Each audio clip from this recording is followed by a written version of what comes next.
많은 사람이 교회를 다닙니다. 예배에 참석하고 찬양을 부르고 말씀도 듣습니다. 수십 년간 같은 자리에 앉아 예배드리며 믿음 안에 있다고 생각합니다.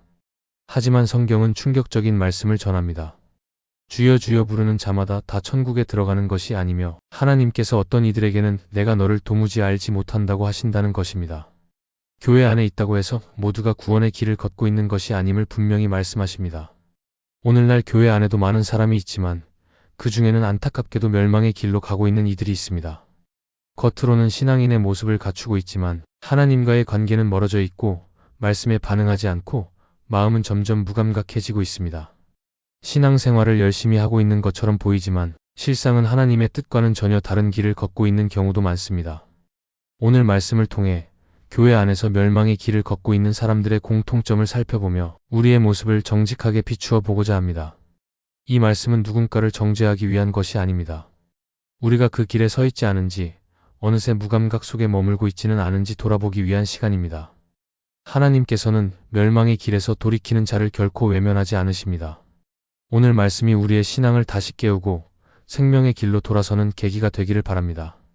첫째, 교회를 다니지만 멸망의 길로 가는 사람들은 말씀을 듣기만 하고 삶에 적용하지 않습니다. 하나님의 말씀은 생명입니다.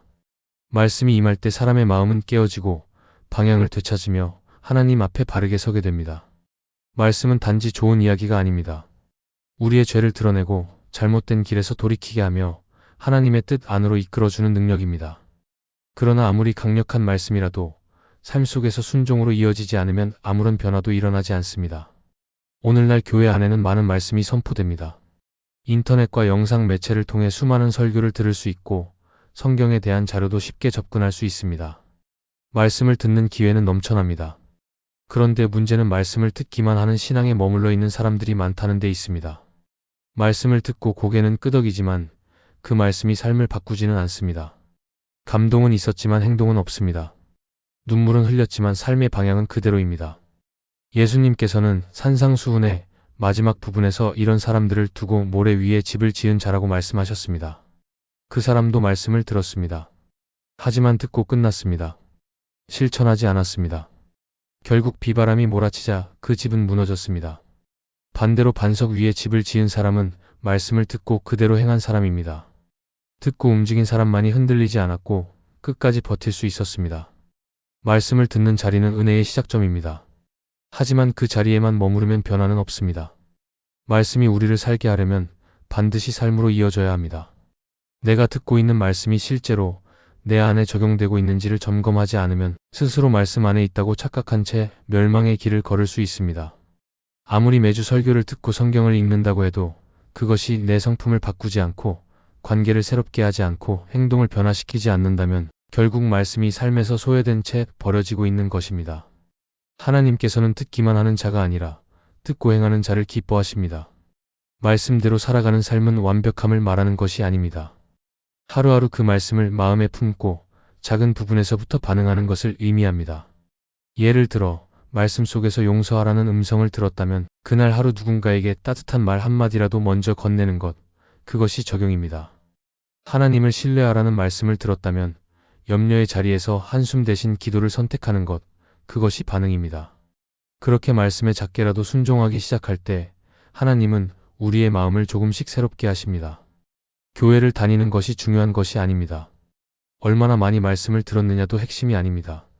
지금 그 말씀이 나를 어디로 이끌고 있고 나는 그 말씀에 어떻게 반응하고 있는지가 중요합니다. 말씀을 많이 알고 있어도 그 말씀을 두고 살아가지 않는다면 결국 신앙은 자라지 않고 영혼은 점점 말라갑니다. 지금까지 우리는 얼마나 많은 말씀을 들었습니까? 중요한 건 그 말씀들 가운데 실제로 내 삶을 바꾸었던 말씀이 무엇인지 떠올려 보는 것입니다. 말씀을 통해 내가 어떤 결단을 했고 어떤 방향으로 나아갔는지 돌아봐야 합니다. 그 기억이 없다면 지금 우리는 말씀의 풍성함 속에 있으면서도 멸망의 길을 향하고 있을 수 있습니다. 하나님의 말씀은 방향입니다. 회복의 길이고 생명의 길입니다. 그 길로 가기 위해서는 듣고 멈추지 말고 반드시 반응해야 합니다. 오늘 내게 들려온 말씀 앞에서 고개를 끄덕이는 것에 만족하지 말고 작은 순종을 선택하십시오. 듣기만 하던 삶에서 벗어나 말씀을 살아내는 믿음의 사람이 되십시오. 그때부터 하나님은 우리를 무너지지 않는 반석 위에 세우실 것입니다. 둘째, 교회를 다니지만 멸망의 길로 가는 사람들은 스스로 괜찮다고 여기는 신앙적 무감각에 빠져 있습니다. 신앙생활을 오래 하다 보면 마음속에 자연스럽게 자리 잡는 한 가지 위험이 있습니다. 바로 나는 이제 괜찮다는 생각입니다. 주일마다 예배에 참석하고 큰 죄 없이 조용히 살아가고 있으며 오랫동안 교회에 몸담아 있었기 때문에 스스로를 문제없는 신앙인으로 여깁니다. 그런데 신앙에서 가장 무서운 상태가 바로 이 무감각입니다. 더 이상 말씀 앞에서 찔리지 않고 회개의 기도가 사라지고 하나님의 음성이 들리지 않아도 불편함이 없는 상태. 그곳에 이르면 영혼은 이미 깊이 잠들어 있는 것입니다. 예수님께서는 라오디게아 교회를 향해 이렇게 말씀하셨습니다. 너희는 말하기를 나는 부자라 부족한 것이 없다 하면서 실상은 가련하고 가난하고 눈멀고 벌거벗은 것을 알지 못하는도다. 겉으로 보기에는 부족함이 없고 꽤 괜찮아 보였지만 하나님의 시선에서는 전혀 다른 상태였습니다.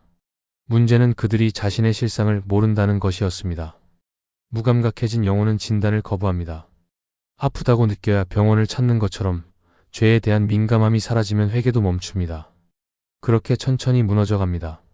신앙이 무감각해질 때 나타나는 가장 두드러진 특징은 형식만 남는 예배입니다. 예배 자리에 앉아있지만 하나님을 사모하는 마음이 없습니다. 찬양은 부르지만 가사는 마음에 들어오지 않습니다. 설교를 듣고 있지만 그 말씀은 내 삶과 전혀 연결되지 않습니다.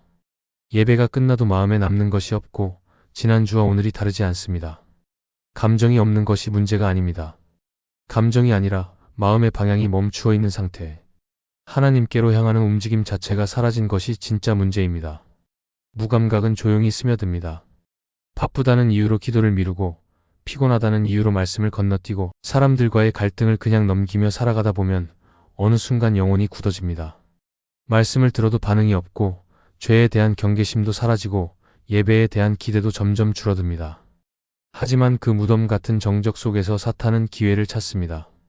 회개하지 않는 마음, 반응하지 않는 자세, 스스로 괜찮다고 말하는 자기 확신. 이것이야말로 멸망의 길로 이끄는 가장 조용하고도 치명적인 통로입니다. 바로 지금 자신에게 이렇게 물어봐야 합니다. 나는 지금 하나님 앞에서 깨어 있는가? 마지막으로 회개하며 울었던 시간이 언제였는가? 최근 하나님께서 나를 찌르셨던 말씀이 무엇이었는가? 아무런 대답이 떠오르지 않는다면 무감각 속에 들어가 있을 가능성이 큽니다. 신앙생활이 편안하고 조용한 것이 오히려 위험한 징조일 수 있습니다. 하나님의 말씀은 언제나 우리를 흔들고 깨우고 돌이키게 하시기 때문입니다. 하나님은 무감각한 신앙을 깨우기 원하십니다. 그래서 때로는 삶의 작은 고통을 허락하시고 불편한 관계를 마주하게 하시며 말씀 속에서 마음을 찌르시는 것입니다. 이때 무시하거나 외면하면 점점 더 깊은 잠으로 들어가게 됩니다. 그러나 그 자리에서 정직하게 반응하고 하나님 앞에 무릎 꿇는다면 하나님은 다시 우리의 마음을 살리십니다. 무감각에서 깨어나는 순간 다시 기도가 살아나고 말씀이 심장을 흔들고 예배가 회복되기 시작합니다. 지금 이 시간 하나님 앞에서 정직하게 자신의 상태를 바라보아야 합니다. 나는 괜찮다고 말하고 있지는 않은지, 이미 마음이 굳어져 있는데도 그 사실조차 인식하지 못하고 있지는 않은지 조용히 돌아보아야 합니다. 무감각한 신앙은 멸망의 길입니다. 하나님께서 더 이상 말씀하시지 않게 되는 것이 가장 큰 두려움입니다. 깨어 있어야 합니다. 하나님 앞에서 다시 민감해져야 합니다. 자꾸 미세한 죄에도 마음이 찔리고 말씀 한 구절에도 삶을 돌아보게 되는 사람. 그런 사람이 하나님 앞에서 살아있는 사람입니다. 무감각 속에 숨어 있지 말고 말씀 앞에 다시 서십시오. 하나님은 오늘도 우리의 영혼을 깨우기 원하십니다. 그 음성 앞에 반응하는 사람이 구원의 길을 걸어가게 될 것입니다.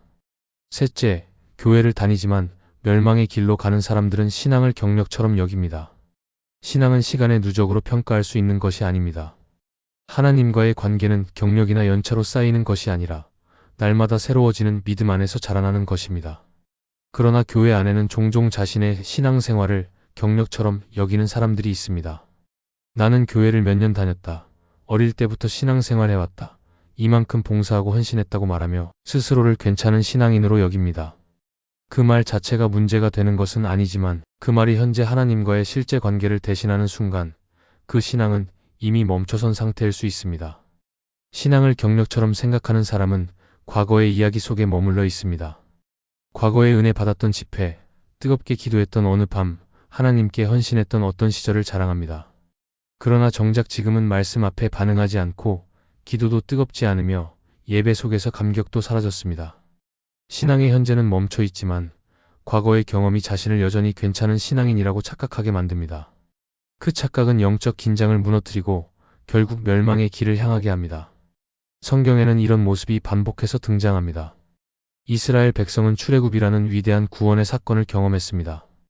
홍해를 건넜고 만나를 먹었고 하나님의 기적을 직접 보았습니다. 그러나 시간이 지나면서 그들은 점점 하나님과의 관계를 소홀히 여겼습니다. 과거의 체험이 현재의 순종으로 이어지지 않았기 때문에 결국 광야에서 멸망하고 말았습니다. 하나님은 과거의 감동보다 오늘의 반응을 원하십니다. 어제의 간증보다 지금의 순종을 귀하게 여기십니다. 신앙을 경력처럼 여기는 사람은 새로운 은혜를 사모하지 않습니다. 이미 알고 있다는 마음, 이미 다 해봤다는 생각이 신앙의 문을 닫게 만듭니다. 설교를 들어도 저건 다 아는 이야기야. 기도 시간에도 이 정도면 충분해라고 생각합니다. 문제는 하나님 앞에서는 언제나 처음처럼 서야 한다는 점입니다. 아무리 오래 믿었더라도 오늘 내 마음이 하나님께 반응하지 않는다면 그 시간은 아무런 의미가 없습니다. 신앙의 경력은 나를 세우는 기준이 될 수 없습니다. 오히려 그 기준에 기대면 기대할수록 현재의 신앙이 흐려지고 회개와 순종이 멀어집니다. 바리새인들은 율법에 능통했고 경건한 사람처럼 보였습니다. 그러나 예수님께서 보셨을 때 그들의 마음은 하나님과 멀었습니다. 그들은 과거의 경력으로 지금의 불순종을 감추고 있었고 결국 하나님의 진노를 피하지 못했습니다. 지금 우리의 마음을 돌아보아야 합니다. 내가 오래 믿었으니 이 정도면 괜찮다는 생각이 마음 어딘가에 자리 잡고 있지는 않은지 살펴보아야 합니다. 신앙은 어제의 이야기가 아니라 오늘의 선택입니다. 지금 하나님 앞에 어떤 마음으로 서 있는지가 중요합니다.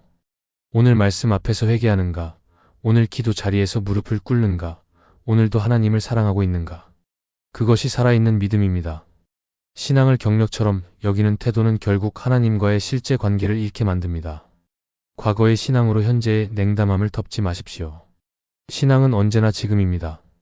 오늘 하나님께 반응하지 않는 사람은 과거가 아무리 뜨거웠어도 멸망의 길에 서 있을 수 있습니다. 반대로 과거가 연약했더라도 오늘 하나님께 순종하고자 하는 마음이 있다면 그 사람은 생명의 길로 걸어가고 있습니다. 지금 하나님은 오늘의 마음을 보고 계십니다. 과거의 경력을 내려놓고 지금 이 순간 하나님 앞에 정직하게 서십시오. 하나님은 오래 믿은 사람이 아니라 날마다 주님을 붙드는 사람과 함께 하십니다. 그렇게 오늘도 하나님을 처음처럼 사랑하기로 결단하는 사람, 그 사람이 끝까지 살아남습니다. 교회를 다니고 있다는 사실만으로 구원에 이를 수 있다고 생각한다면 그것은 가장 위험한 착각일 수 있습니다. 말씀을 듣고도 삶에 아무런 변화가 없다면, 신앙의 감각이 무뎌져 더 이상 회개하지 않는다면, 그리고 과거의 신앙 경험에만 기대어 오늘을 살아가고 있다면 우리는 이미 멸망의 길 어딘가에 서 있을지도 모릅니다. 하나님은 외형적인 신앙이 아니라 지금 이 순간 반응하는 마음을 찾으십니다. 말씀 앞에 부딪히고 내 죄를 돌아보고 하나님 앞에 무릎 꿇는 그 태도가 우리를 살리는 길입니다. 오늘 우리가 주님 앞에서 어떤 마음으로 서 있느냐가 결국 우리의 방향을 결정합니다. 스스로 괜찮다고 여기며 안주하고 있다면 지금이 돌이킬 때입니다. 하나님의 말씀은 살아있고 우리를 일으킬 능력이 있습니다. 무감각했던 영혼을 흔들어 깨우고 다시금 회개의 자리로 이끄는 하나님의 손길 앞에 반응하십시오. 교회 안에 있으면서도 멸망의 길을 걷는 사람이 아니라 날마다 자신을 점검하며 생명의 길로 나아가는 믿음의 사람으로 살아가기를 바랍니다. 이 영상이 은혜가 되셨다면 좋아요와 구독을 눌러주시면 감사하겠습니다. 여러분이 눌러주시는 좋아요는 이 영상을 더욱 많은 크리스찬들이 보게 하는 은혜의 통로가 될 것입니다. 또한 이 영상이 은혜가 되었다면 채널을 구독해 주시면 감사하겠습니다. 구독을 하면 여러분들은 새로운 영상을 놓치지 않게 될 것이고 그것은 분명 여러분의 믿음에 도움이 될 것입니다. 그리고 구독은 영상을 만드는 제작자에게 큰 힘이 될 것입니다. 이 영상을 보시는 모든 분들에게 하나님의 크신 은혜가 가득하기를 바랍니다.